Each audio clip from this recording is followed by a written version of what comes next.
Hello दोस्तों, स्वागत है आपका सीकिंग जीनियस द पॉडकास्ट में, पावर्ड बाय अभ्यासशाला। आज का हमारा टॉपिक है पैथोलॉजी। लेकिन इससे पहले हम पैथोलॉजी को डिस्कस करें, समझते हैं वर्ड डॉक्टर को। डॉक्टर वर्ड लैटिन शब्द डॉसेरे से आया है, जिसका मतलब होता है टू टीच। लगभग 1100 से 1200 एडी के बीच में डॉक्टर वर्ड एक एकेडमिक टाइटल की तरह यूज करते थे, ना कि एक मेडिकल टाइटल की तरह। बाद में जब यूनिवर्सिटीज़ में मेडिसिन को ऐसा सब्जेक्ट लिया गया तो फिजिशियंस ने डॉक्टर टाइटल को अडॉप्ट किया। इसका मतलब ये है कि डॉक्टर सिर्फ एक हीलर नहीं है, बल्कि मेडिकल ब्रांच का या मेडिसिन ब्रांच का एक ट्रेंड टीचर भी है। लेकिन डॉक्टर बनते कैसे हैं? अगर ऊपर ऊपर से और जनरल तरीके से देखा जाए तो डॉक्टर बनने की जर्नी के 2 स्टेजेस होते हैं। स्टेज 1 बेसिक मेडिकल डिग्री, जिसमें बेसिक लर्निंग और मेडिकल ट्रेनिंग दी जाती है। स्टेज 2 स्पेसिफिक ट्रेनिंग या स्पेशलाइजेशन। स्पेशलाइजेशन का मतलब है कि मेडिकल साइंस की किसी एक ब्रांच को बहुत अच्छे से समझना और उसकी मास्टरी कर लेना या उसका एक्सपर्ट हो जाना।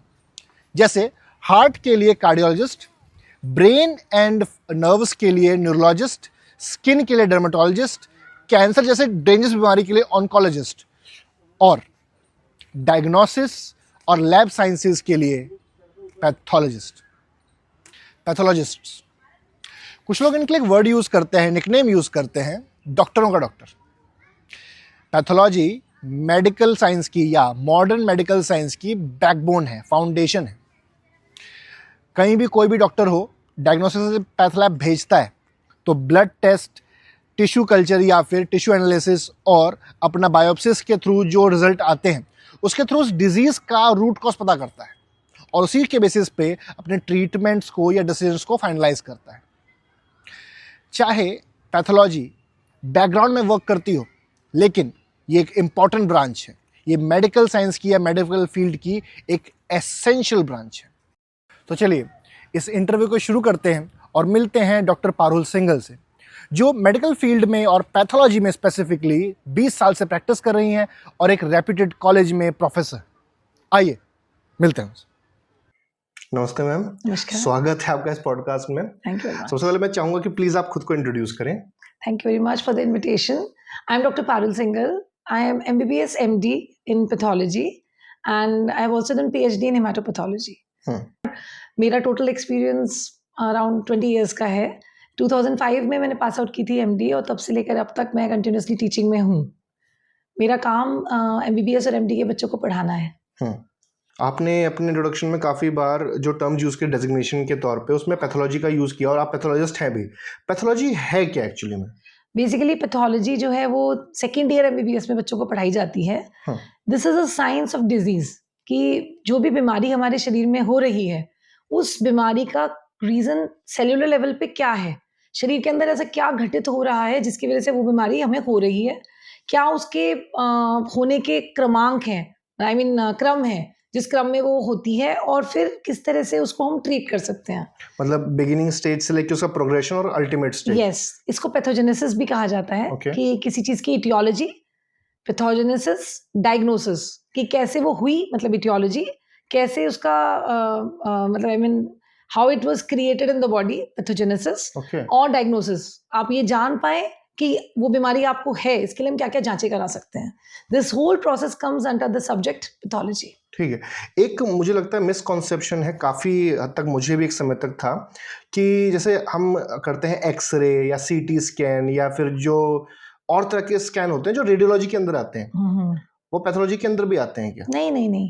Pathology is a branch of medicine जिसमें कि हम केवल बीमारियों के बारे में जानते हैं और कुछ खून की जांचें करके, शरीर की फ्लूइड्स की जांचें करके, जैसे यूरिन की, स्टूल की, और भी बहुत सी फ्लूइड होती हैं, उनकी जांचें करके हम ये बता पाएं कि इस पर्सन को ये बीमारी है। इसमें किसी भी तरीके का कोई एक्सरे का, अल्ट्रासाउंड का प्रयोग नहीं होता है। रेडियोलॉजी होती है वो ब्रांच जिसमें X ray, ultrasound, MRI, CT scan, PET CT ये सब आते हैं, जिसमें कि रेज डालकर किसी भी टाइप के आप कुछ इमेजेस लेते हैं और उन इमेजेस को रेडियोलॉजिस्ट रीड करता है, तो वो पैथोलॉजी के अंदर नहीं आता है। ठीक है, लेकिन अब इस कन्वर्सेशन से ये निकल के आया कि जो ये हैवी टेक्निकल स्टफ है ये रेडियोलॉजी के अंदर आता है। हाँ जी। बट क्या टेक्नोलॉजी का इस्तेमाल पैथोलॉजी में भी है? बिल्कुल। अरे कैसे? From the very beginning. अब पैथोलॉजी जो है वो जिन मशीनों पर आप उन जांचों को देखते हो वो एक अलग तरीके की मशीन है, टेक्नोलॉजी वहाँ यूज हो रही है। जिस माइक्रोस्कोप में हम जीवाणुओं को देखते हैं, छोटे छोटे सेल्स को हम बड़ा देखते हैं, वो भी टेक्नोलॉजी का ही हिस्सा है। आजकल तो बहुत तरीके की और भी टेलीपैथोलॉजी वगैरह आ गई हैं जो कि थोड़ा सा हायर स्टेज वाली चीज़ें हैं। पैथोलॉजी के कुछ ब्रांचेस हैं जैसे हिमाटोलॉजी, खून की पैथोलॉजी, साइटोपैथोलॉजी जिसमें कि हम शरीर से सेल्स लेते हैं, जैसे कि मान लीजिए किसी को कोई फोड़ा है या किसी को कोई लंप है, उसमें सुई डाल के हम सेल निकालते हैं और उसको हम साइड पे स्प्रेड आउट करके स्टेनिंग करके उन्हें देखते हैं, उसे साइटोपैथोलॉजी कहते हैं। Okay. उसी तरीके से हिस्टोपैथोलॉजी होती है कि वो जो टुकड़ा है शरीर में जो बन गया है, कोई लंप है, उसे पूरे को एक्सरसाइज करके सर्जन हमारे पास भेजता है, या शरीर का कोई पार्ट जैसे कि किसी का गॉल ब्लैडर निकला है या यूट्रस निकला है, वो हमारे पास आता है और फिर उसके टुकड़ों को पतले थिन सेक्शंस करके उनको स्लाइड पर लगाकर एक पूरा प्रोसेसिंग है 2 दिन का, वो करने के बाद हम देखते हैं कि आखिर इसके अंदर क्या बीमारी है। तो ये सभी कुछ पैथोलॉजी के अंदर आता है। उसके अलावा बोन मैरो, किसी का बोन मैरो एग्जामिनेशन हो रहा है, वो भी हम ही देखते हैं, वो भी हम देख के बताते हैं कि इसको किस तरीके की बीमारी है, कोई ब्लड कैंसर तो नहीं है या किसी तरीके का कोई मेजर डिफिशियंसी तो नहीं है ब्लड में। तो ये सब चीज़ें पैथोलॉजी के अंदर आती हैं। ओके, तो अभी आपके इस बात से ये कंफर्म है कि टेक्नोलॉजी का इस्तेमाल इसमें भी है, बट क्या आपको 20 साल का एक्सपीरियंस है इस पूरे पैथोलॉजी का, अपने पूरे प्रैक्टिस का, तो इन सालों में इस पैथी में यानी पैथोलॉजी में कुछ आपको आर्टिफिशियल इंटेलिजेंस का या ऐसे जो अभी नई टेक्नोलॉजी आते जा रही हैं, ये पैथोलॉजी में भी कुछ तरह से आई हैं कि जिससे कुछ ऐसा आ गया हो कि कुछ आजकल यहाँ तक भी आ चुका है रजत। तो मैं आपको बताना चाहूँगी कि अगर आप किसी माइक्रोस्कोप के अंदर एक स्लाइड लगा देते हैं, तो उस माइक्रोस्कोप के अंदर जितना भी स्लाइड लगा के यहाँ पे अगर आप उस माइक्रोस्कोप में मूव कर रहे हैं उस स्लाइड को, तो उसकी जो इमेजेस हैं वो यहाँ से अमेरिका तक डिलीवर हो सकती हैं। और कोई, मैं अगर अमेरिका में हूँ तो मैं वहाँ से, या कोई और पैथोलॉजिस्ट अमेरिका में, तो वहाँ से भी उसका डायग्नोसिस बना के भेज सकता है। यहाँ तक AI इसमें आ चुकी है। इनफैक्ट कुछ ऐसी बातें भी आ चुकी हैं कि कुछ ऐसे पर्टिकुलर डायग्नोसिस हैं जिनको कि आप केवल स्लाइड को आप इमेजेस डालोगे और वो आपको बता देगा कि इन चीज़ों में से कुछ एक ये है। डेफिनेटली डॉक्टर की ज़रूरत पड़ेगी, बट काम आसान हो जाता है। ओके, मतलब इसमें AI का यूज है, इसमें AI का यूज हो सकता है। It is expensive, it is a little expensive, but definitely हो सकता है। ओके, मैं इस क्वेश्चन को थोड़ा और बेहतर तरीके से क्वेश्चन को पूछने की कोशिश करता हूँ कि जैसे अल्ट्रासाउंड है, ये सब है, इसमें मशीनी लेवल पे कुछ अपग्रेडेशन किया गया है। हाँ जी।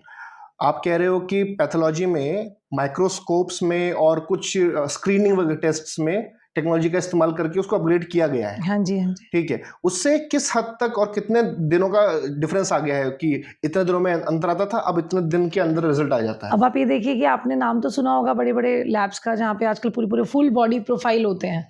पहले इन सब प्रोफाइल्स को करने के लिए बहुत ही टाइम लगता था और बहुत पेशेंट को बड़ी दिक्कत पड़ती थी। वो जाता था लैब पे, फिर अपना सैंपल देता था, फिर ये सब टेस्ट होते थे और उसे 1-2 दिन में रिपोर्ट मिलती थी। आज ये इतना आसान हो चुका है कि आप सुबह कॉल करिए कि कल मेरा सैंपल ले लीजिएगा, सुबह आपके पास एक कलेक्शन बॉय आएगा और with in a matter of 3-4 hours सारी रिपोर्ट आपके मोबाइल पर आपके सामने होंगी।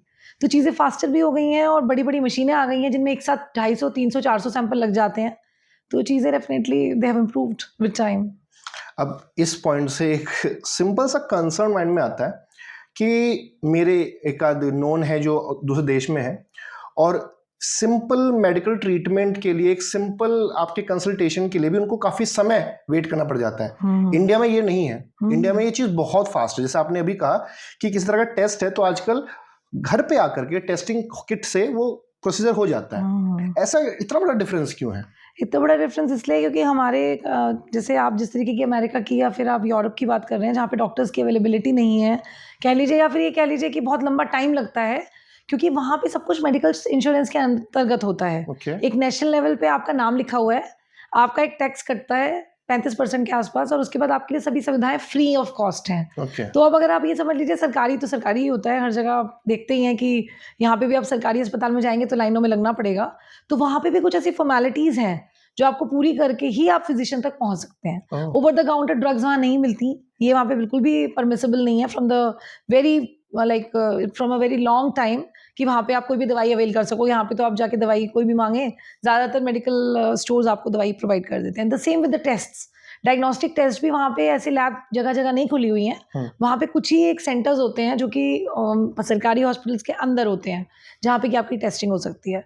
तो ये सारा का सारा फ्री ऑफ कॉस्ट होता है। अब जब कोई चीज़ फ्री ऑफ कॉस्ट होगी तो डेफिनेटली उस वहाँ तक पहुँचने के लिए उस चीज़ के लिए आपको क्वालिफाई भी करना पड़ेगा। तो a patient has to qualify for all these things.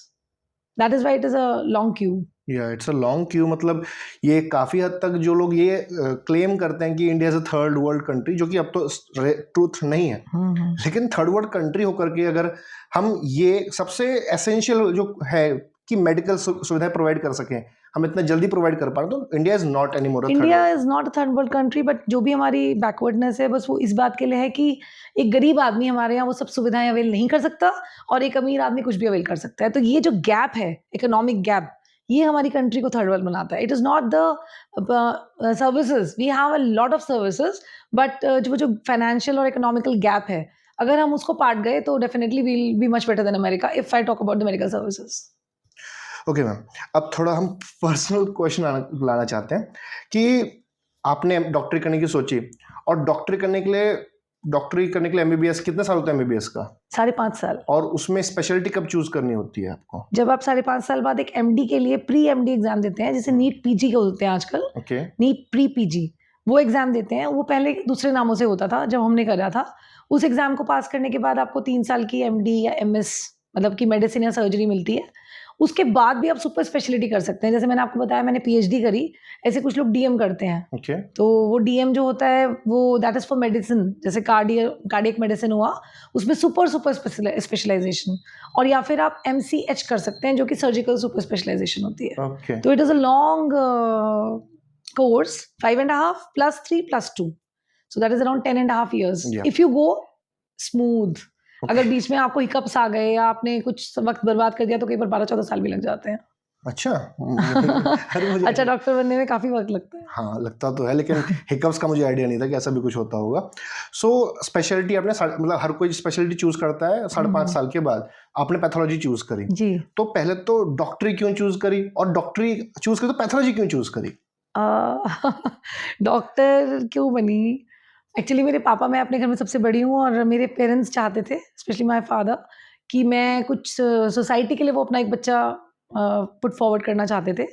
तो क्योंकि मैं बड़ी थी और पढ़ने में थोड़ी बेटर थी अपने भाई बहनों से, तो उन्होंने बोला कि तुम डॉक्टर बनो। तो मैं नहीं बनना चाहती थी, to be very because it was very long course, but पापा की खुशी के लिए कह लीजिए या उनकी जिद के लिए कह लीजिए, मैंने इस प्रोफेशन को चुना। But after I entered it was really good to see that आप भी कल को उन लोगों में शामिल होंगे जो किसी के दुख का निवारण कर पाए। तो अच्छा लगा, धीरे धीरे 6-7 महीने में बहुत अच्छा लगने लगा था डॉक्टर बनते हुए। और फिर पैथोलॉजी इसलिए ली क्योंकि मुझे सेकेंड ईयर में बहुत पसंद आ गया था ये सब्जेक्ट, तो मैंने अपनी खुशी से और अपनी चाहत से पैथोलॉजी ब्रांच ली, क्योंकि मुझे एकेडमिक्स में ही आना था। तो उसमें pathology is a good choice. तो on the scale of 1 to 10 pathology कितना डिफिकल्ट है? पैथोलॉजी कितना डिफिकल्ट है? हाँ। अब तो डिफिकल्ट नहीं लगता। अच्छा। नहीं, आपको नहीं। लेकिन जब पढ़ते हैं तो पैथोलॉजी काफ़ी डिफिकल्ट है, क्योंकि आप देखिए अगर कोई गायनी कर रहा है तो वो केवल जच्चा बच्चा के बारे में नॉलेज गेन करेगा। अगर कोई सर्जन बन रहा है तो वो सर्जरी की नॉलेज गेन करेगा, कोई फिजिशियन बन रहा है तो वो मेडिसिन की नॉलेज गेन करेगा। लेकिन एक पैथोलॉजिस्ट को सब कुछ जानना पड़ता है, क्योंकि हर चीज़ के टेस्ट, हर चीज़ का डायग्नोसिस उसे बनाना है। करेक्ट। तो क्योंकि उसे हर ब्रांच के बारे में पढ़ना है। आप ये मान लीजिए कि जब पर्सनल बात आपने पूछी तो मैं बताती हूँ कि मेरी जब शादी हुई तो मैं अपने दहेज में किताबें लेके आई थी। एक पूरी अलमारी भर के किताबें मैं 1 महीने बाद अपनी ससुराल ले आई थी कि ये मेरा दहेज है। तो ये इस तरीके की चीज़ जो होती है ये आपको पैथोलॉजी में फेस करनी पड़ती है, क्योंकि आपको हर सब्जेक्ट की, गायनेक पैथोलॉजी, सर्जिकल पैथोलॉजी, आपको ऑब्स्टेट्रिक पैथोलॉजी, पीडियाट्रिक पैथोलॉजी, ऐसे करके अलग अलग ब्रांचेस की पैथोलॉजी आपको पढ़नी पड़ती है। करेक्ट। तभी आप यूजफुल हो पाते हैं सबके लिए। हाँ, मतलब ये बात तो सही है कि किसी भी तरह का आपका सर्जरी होना या किसी प्रोसीजर में आप जा रहे हो, टेस्टिंग के लिए तो यहीं आओगे। हाँ, तो और उसके बाद भी अगर आपका कोई ऑपरेशन हुआ है, कोई टुकड़ा निकला है, तो वो भी हमारे पास ही आता है। तो अल्टीमेटली वी हैव टू जज कि जो निकला है वो ठीक निकला है ना, या कुछ और भी निकलना चाहिए इसके बाद उस पेशेंट की जान बचाने के लिए। अभी जैसे आपने बोला कि कोई सर्जरी के बाद कुछ पीस निकला है, ऐसा कुछ करके, तो कभी कुछ ऐसा हुआ है कि आपको लगे कि कुछ नॉर्मल टेस्ट आ रहा है but it surprised you, shocked you, ऐसा कोई इंसिडेंट हुआ है? बहुत कुछ हुआ है, आज ही हुआ है। एक छोटा सा बच्चा आया था और उनकी हमने एफएनएसी करी, which is a fine needle aspiration cytology, जिसमें कि एक सुई हम लंप के अंदर डालते हैं और उसका एस्पिरेट ले लेते हैं और उसको स्लाइड पे देखते हैं कि उसमें क्या है। अब बच्चे को जो डॉक्टर ने लिख के भेजा था वो लिख के भेजा था एक नॉर्मल सा लाइपोमा, जो कि Okay. फैट का एक्यूमुलेशन ट्यूमर होता है। ओके। लेकिन जब मैंने नीडल डाली तो वो लाइपोमा नहीं था, it Oh. Was a tumour. तो वो उसके थाई में था और उसको इमीडिएटली सर्जिकली रिमूव करना पड़ेगा। तो ऐसा तो बहुत बार आमतौर पे रोज ही होता है कि जो हम पर्चे पर देखते हैं सस्पिशन, वो नहीं निकलता, कुछ और निकलता है। मतलब ये कि टेस्टिंग आपको नॉर्मल टेस्टिंग भेजी गई लेकिन इट वाज लाइक ट्यूमर, या cancer. It was a tumour, it is a normal, like बहुत सारी फीमेल्स आती हैं ब्रेस्ट में लंप लेके आती हैं और सस्पेशन होता है कि फाइब्रॉइड एडोमा होगा, which is a benign thing, जिसके लिए कि हमें बहुत ज़्यादा वरीड नहीं होना है, लेकिन वो कैंसर निकल जाता है। इसीलिए आजकल बहुत ज़रूरी हो गया है कि आप अपने पैथोलॉजी टेस्ट कराते रहें, अपनी बॉडी की खुद भी कुछ स्क्रीनिंग करते रहें कि कहीं कोई फोड़ा या कोई लंप या कोई किसी तरीके की कोई गांठ आपको फील तो नहीं हो रही। अगर ऐसा हो रहा है तो आपको उसकी इमीडिएटली जांच करानी चाहिए। अच्छा, इसके लिए आप सीधा पैथोलॉजिस्ट को रीच करेंगे या फिर पहले किसी और को reach करेंगे? आपको किसी डॉक्टर को दिखा लेना चाहिए पैथोलॉजिस्ट के physician। अलावा, लेकिन अगर आप चाहें तो अपनी गांठ को लेके सीधा पैथोलॉजिस्ट के पास भी आ सकते हैं। ओके ओके ओके ओके, ठीक है। तो अब जैसे ये आपने बीच में एक वर्ड यूज किया बिनाइन, ये इसका मतलब क्या है? बिनाइन मतलब जिस चीज का हमारी शरीर के अंदर ठीक होने की संभावना है और जो हमारे को मतलब विच इज क्योरेबल इजीली, या विच इज नॉट अ घातक thing for us, which is Okay. That is benign. अगर आप इंग्लिश लैंग्वेज में भी देखें तो बिनाइन का यही मतलब होता है। उसका ऑपोजिट होता है मेलिग्नेंट, विच इज अ घातक थिंग, विच इज लाइक जानलेवा थिंग कह लीजिए, कुछ भी कह लीजिए आप आम भाषा में, डेडली है। Which is very deadly and dangerous, और उस तरीके उसको आप कैंसर कहते हैं। तो malignant is cancer and benign is non cancerous. अब जब हम ये वर्ड सुनते हैं ट्यूमर और हम जब वर्ड सुनते हैं कैंसर, बेसिकली ये सेम चीज है? नहीं, ट्यूमर दोनों हो सकते हैं, बिनाइन मेलिग्नेंट, ओके लेकिन cancer is only malignant. Okay okay, cancer सिर्फ डेंजरस ही है, हाँ जी, ट्यूमर आपका डेंजर और नॉन डेंजर दोनों में आ सकता है। हाँ जी। Okay okay.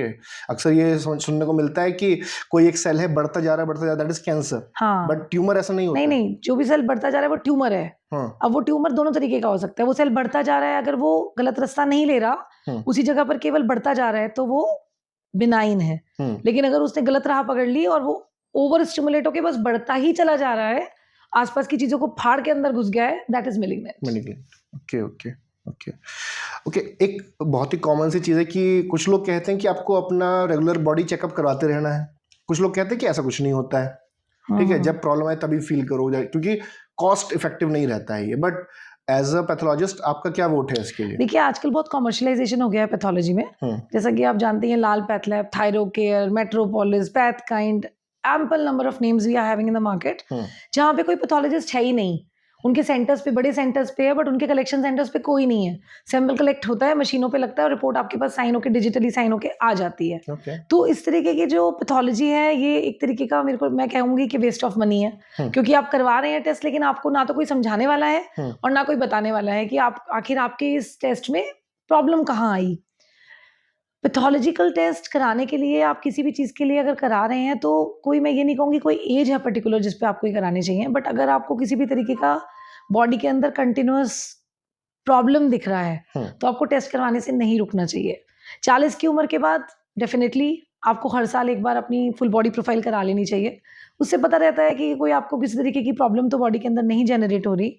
40 के पहले मेरे ख्याल से unless and until you have some problem, तो कराने की जरूरत नहीं है। और जैसे आपने बोला फुल बॉडी प्रोफाइल, तो मतलब कि कुछ पर्टिकुलर टेस्ट हैं? हाँ जी, कौन से? बिल्कुल। फुल बॉडी प्रोफाइल के अंदर CBC नाम से टेस्ट होता है, LFT होता है, KFT होता है, उसके बाद शुगर के टेस्ट होते हैं, कुछ थायराइड के टेस्ट होते हैं, कुछ और टेस्ट होते हैं जो कि थोड़े हाई एंड होते हैं, जैसे विटामिन B12, विटामिन D, इस तरीके के टेस्ट होते हैं। तो इन सबको कंबाइन करके फुल बॉडी प्रोफाइल होती है। इसके अलावा अगर कोई 40 साल से ऊपर की महिला है, तो 2 और टेस्ट आते हैं, जो कि सर्वाइकल स्मीयर होता है, जो सर्विक्स के कैंसर के लिए होता है, बच्चेदानी के मुंह के कैंसर के लिए, उस टेस्ट को भी किया जाता है।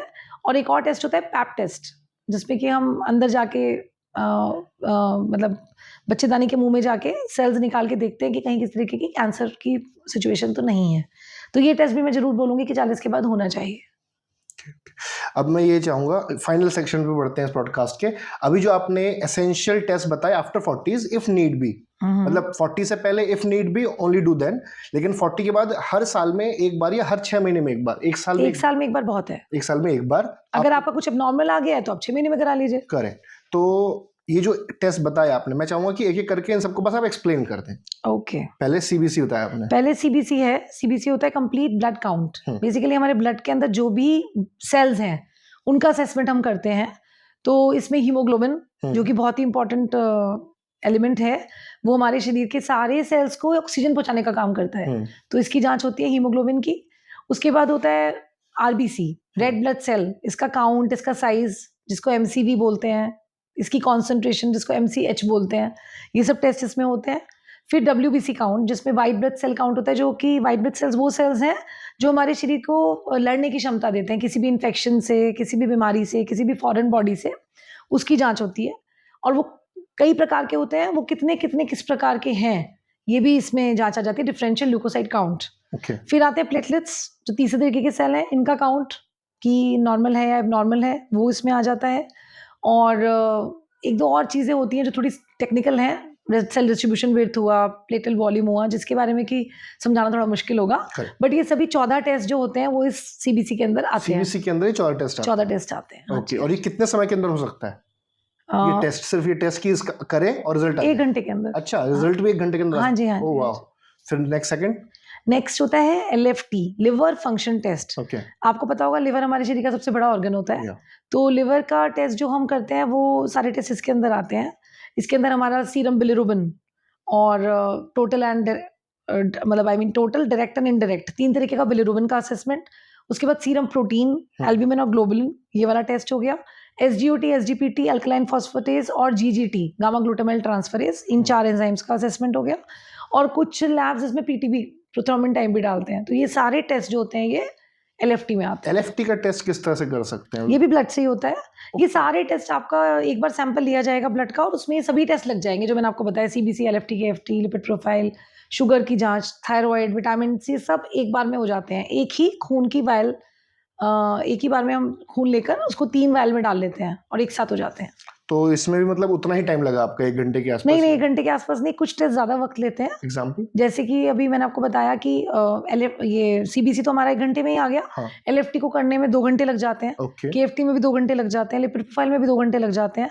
विटामिन के टेस्ट अगले दिन तक कई बार रिपोर्ट देनी पड़ती है क्योंकि ये महंगे टेस्ट हैं। तो जो लैब में इकट्ठे मशीन में बैच लगता है वो तब लगता है जब सैंपल इकट्ठे हो जाए, वरना काफी एक्सपेंसिव पड़ता है। तो हम दिन में एक बार ही लगाते हैं। तो जैसे 24 घंटे में एक बार लगा तो अगले दिन रिपोर्ट मिलती है। इसी तरीके से जो थायराइड के टेस्ट हैं वो भी आमतौर पर अगले दिन रिपोर्ट मिलती है। तो अभी जैसे आपने बोला किडनी फंक्शन टेस्ट तो किडनी फंक्शन टेस्ट, किडनी में क्या प्रॉब्लम दिखाई पड़ जाता है खून से? किडनी में क्या प्रॉब्लम? एक्चुअली कुछ ऐसे एलिमेंट्स हैं, किडनी का काम है हमारे शरीर से सारी की सारी जो टॉक्सिक सब्सटेंसेस हैं, फालतू सब्सटेंसेस हैं, उनको एक्सक्रीट करना, निकालना। अच्छा, मैं क्वेश्चन को वहीं पर रोकूंगा कि मैं शायद गलत पूछ गया हूँ। जो किडनी फंक्शन टेस्ट है ये भी ब्लड के थ्रू होता है कि यूरिन से होता है? नहीं, ब्लड के थ्रू ही होता है। अच्छा। कुछ टेस्ट किडनी के यूरिन के थ्रू भी होते हैं, बट वो नॉर्मली नहीं करते। अच्छा। जब किडनी की कोई बीमारी है किसी को, हाँ, तभी हम उनको करते हैं। अच्छा। लेकिन अगर हमें किडनी का असेसमेंट करना है तो हम केवल केएफटी करेंगे। नॉर्मल जो टेस्ट है किडनी का, ब्लड से हो जाता है। यस।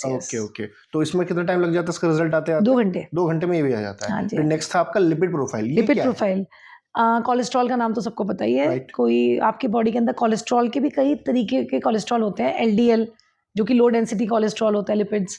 फिर VLDL, very low density lipids होते हैं। फिर एचडीएल, हाई डेंसिटी लिपिड्स होते हैं। तो ये सारे जो लिपिड्स हैं, ये सारे जो कोलेस्ट्रॉल्स हैं, इनका अलग अलग असेसमेंट, अलग अलग वैल्यूएशन, उसे हम बोलते हैं लिपिड प्रोफाइल।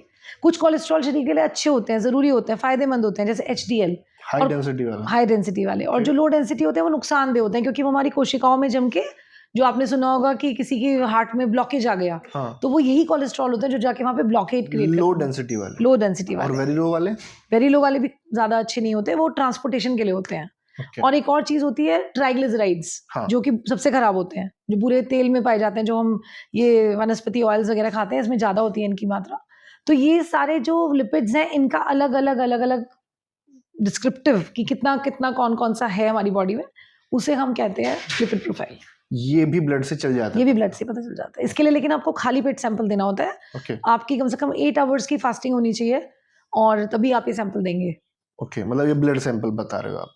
इसके बाद नेक्स्ट टेस्ट नेक्स्ट थायराइड का, शुगर का, ये सब ब्लड से ही होते हैं। ब्लड से हो जाते हैं। हाँ। Right right right right right. एक मार्जिन बता दीजिए कि इतना इतना सही है, और या फिर अपना सीबीसी सही रखने के लिए जो मेन चीज़ है, अपना खून सही रखने के लिए, हेमोग्लोबिन काउंट सही रखने के लिए, अपना किडनी ठीक रखने के लिए, लिपिड प्रोफाइल का मुझे नहीं इतना आइडिया, लेकिन अपना जो शुगर है इसको मेंटेन रखने के लिए क्या कंट्रोल होना चाहिए नॉर्मल देखिए, इंसान? बॉडी को ठीक रखने के लिए, हाँ। अगर आप अपनी बॉडी को पूरा ठीक रखना चाहते हैं तो बॉडी के हिस्से ही हैं, किडनी, लिवर, ब्रेन, हार्ट, सब बॉडी में ही आते हैं।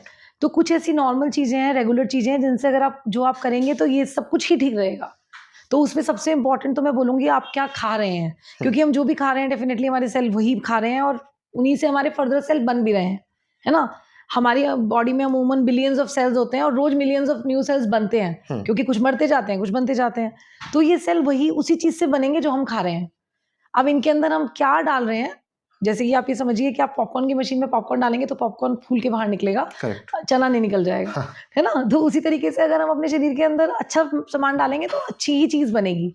तो हम अपने खाने पीने का विशेष ध्यान रखना चाहिए। आपने बात करी हीमोग्लोबिन की, तो जनरली हीमोग्लोबिन को आयरन की जरूरत होती है बनाने के लिए। अब आयरन जिन चीजों में ज्यादा है, जैसे कि काले चने, गुड़ और आपका ये आंवला, खजूर, ये जो चीजें होती हैं इनके अंदर आयरन की मात्रा ज्यादा होती है। आयरन रिच फूड्स, स्पिनच हुआ, आपका पालक हुआ, हरी सब्जियां हुई, अगर आप ये खाएंगे तो आयरन अच्छा होगा। आयरन अच्छा होगा तो हीमोग्लोबिन भी बनेगा, बेटर रहेगा। अब इसी तरीके से आप लिपिड प्रोफाइल की बात करें तो अगर आप खराब चीजें मतलब जंक फूड खाएंगे, पिज्जा, बर्गर्स एंड तली हुई फ्राइड चीजें खाएंगे तो आपका कोलेस्ट्रॉल धीरे धीरे करके बढ़ेगा, ये लो डेंसिटी वाला। और जब ये कोलेस्ट्रॉल खून में घूमेगा तो जाके कुछ आर्टरीज को ब्लॉक करेगा, जिसकी वजह से कि हमें हार्ट अटैक वगैरह आता है।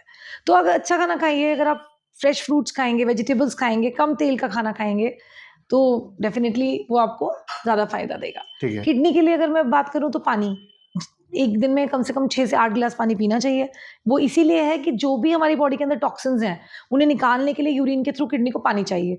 अब हम पानी नहीं पिएंगे तो वो टॉक्सिन कैसे निकलेंगे? इसमें मेरा काउंटर क्वेश्चन आता है, कुछ लोग ज्यादा पानी पी जाते हैं, इसका भी नुकसान है? नहीं, ज्यादा पानी पीने का बस एक नुकसान है कि आपको बार बार वॉशरूम जाना पड़ता है। उसके अलावा ज्यादा पानी पीने का कोई नुकसान नहीं होता। यही एक ड्रॉबैक। पानी ज्यादा कोई पी ही नहीं सकता, कितना भी पी लीजिए आप, वो नुकसान नहीं करेगा। ठीक है। तो जैसे अब मैंने आपको पहली चीज तो बताई, खाना। हाँ। अब दूसरी चीज है कि जो हम खा रहे हैं वो पच कैसा रहा है, क्या वो एब्जॉर्ब हो रहा है या वो सारा का सारा बॉडी से ऐसा का ऐसा बाहर निकल रहा है। तो एब्जॉर्प्शन इंप्रूव करने के लिए, हमारी बॉडी के लिए, बॉडी को बेटर वे में उन चीज़ों को एब्जॉर्ब करने के लिए हमें करनी पड़ती है एक्सरसाइज। जब हम एक्सरसाइज करते हैं तो हमारा मेटाबॉलिक रेट बढ़ता है, हमारा शरीर ज़्यादा डिमांड करता है खाने की, और जो अच्छी चीज़ें हम खा रहे हैं उन्हें वो एब्जॉर्ब कर पाता है। तो एक अच्छा एक्सरसाइज पैटर्न, अगर आप कुछ मत करिए, अगर आप केवल वॉक भी कर रहे हैं एक दिन में आधा घंटा 45 minutes, so even that is good for your body, because आपका खाना पीना अच्छे से एब्जॉर्ब होगा। इसमें थोड़ा क्रक्स लेते हैं कि आप ये कह रहे हैं कि रेगुलर बेसिस पे अगर आप 45 मिनट्स भी एक्सरसाइज करते हो, it's a good thing. It's a good thing. ये रेगुलर क्या है आपके हिसाब से? 7 के 7 दिन? हर रोज, हफ्ते में एक दिन का आप गैप ले सकते हैं, बट हाँ डेफिनेटली अगर आप कितना भी कितना भी डिटर्मिन्ड इंसान हो, कुछ छुट्टी तो लगी जाती है। Correct. तो आप ये मान के चलिए कि आपको तो हर दिन करना है। okay, और ऐसे लोग होते हैं जो हर दिन करते हैं। yes. तो एक्सरसाइज हो गई। और तीसरी चीज है आपका ब्रेन, क्योंकि आपका ब्रेन, सारे हार्मोन्स ब्रेन से ही आ रहे हैं। Every single hormone is coming from the brain. तो अगर हम अपने ब्रेन को अच्छा रखेंगे तो जो हार्मोन रिलीज है पिट्यूटरी से वो अच्छा होगा। तो उसके लिए मैं मेडिटेशन, थोड़ा ब्रेन की स्ट्रेस रिलीजिंग एक्सरसाइजेस, ये सब हमें करनी चाहिए, जिससे कि हमारा हार्मोन स्टिमुलस अच्छा बना रहे, और जब वो अच्छा बनेगा तो डेफिनेटली हमारा सारा मेटाबॉलिक प्रोसेस बढ़िया चलेगा। इसमें मैं कुछ एड ऑन और पूछना चाहूँगा।